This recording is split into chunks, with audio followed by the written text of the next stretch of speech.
Yelling at your toddler once doesn't create trauma. Two things actually do. One, you've probably already heard about. The other, most parents have never been told it's happening. And it happens every single time you raise your voice. By the end of this video, you'll know both, and you'll know exactly what to do. This is what's happening right after you yell. The guilt comes fast. I'm a bad parent. I'm too aggressive. I shouldn't have done that.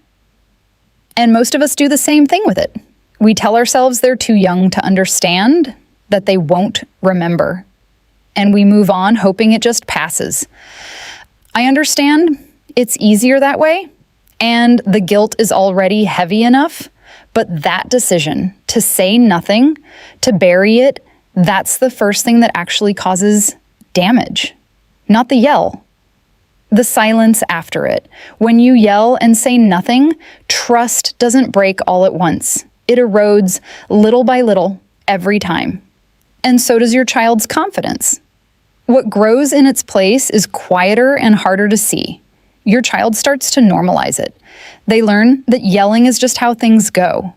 And a child who normalizes yelling grows into an adult who lets everyone yell at them, who doesn't know how to expect an apology, who doesn't know how to give one either, because they were never shown what coming back looks like. That is the first thing. But there's a second one.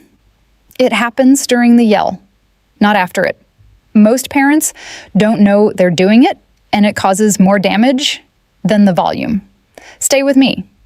Before we get to the second thing, if this is landing for you, take 1 second and subscribe. There are parents carrying this exact guilt right now who need to find this channel, and every subscribe helps them get here. Okay, the second thing. When we yell, we're usually not just raising our voice. We're saying something too. For example, get out of here. Why are you always bothering me? You don't know what you're doing? Do you see what you've done? Etc. I understand. You're overwhelmed. You're working, you've asked 3 times, and something in you just went. But here's what your child heard. Not my parent is frustrated, not I did something wrong. They heard a fact about who they are. Get out of here means I am too much. I am in the way. Why are you always bothering me means I am a problem to the people who are supposed to want me.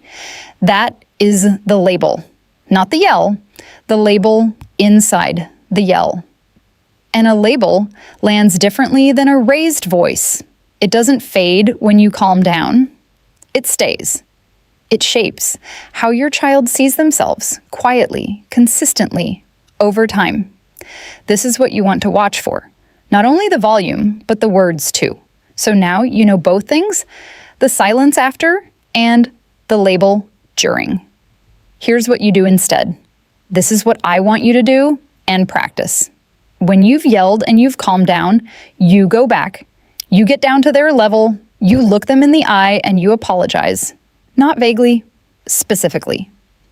I raised my voice and that wasn't okay. Look, I was frustrated, but that wasn't your fault. That is it. You name what happened and you name why you're sorry.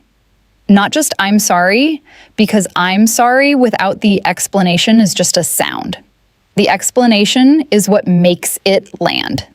That is what teaches your child what an apology actually is. Now, here's something I want you to be careful about because some parents do the opposite and it creates a different problem. Over apologizing, long, heavy apologies for every small moment. I'm so sorry. I'm terrible. You don't deserve this. I understand the impulse, but your child is learning from that too. What they learn is to carry guilt for things that don't need that weight.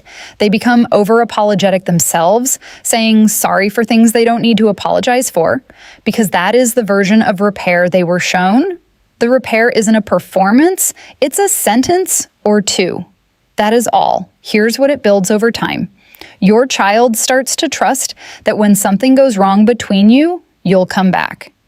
They learn that mistakes are followed by repair, not silence.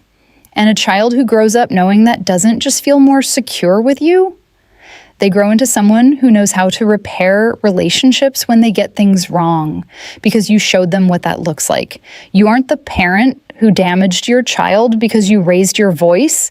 You're the parent who's here learning how to come back. That is the whole difference. The yell isn't the trauma. The silence is. The label is. And both of those you can change, starting with the next time it happens. Go back, get low, 2 sentences. That is all it takes to repair. And here's the part that matters most for you. The guilt you've been carrying has been pointing you in the wrong direction. It's been telling you the yell was the problem. Now you know it isn't. The repair is the thing, and you already know how to do it.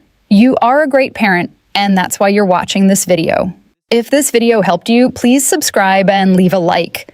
Parents are carrying this exact guilt right now who need to find this channel, and every like and subscribe helps them get here. Thank you.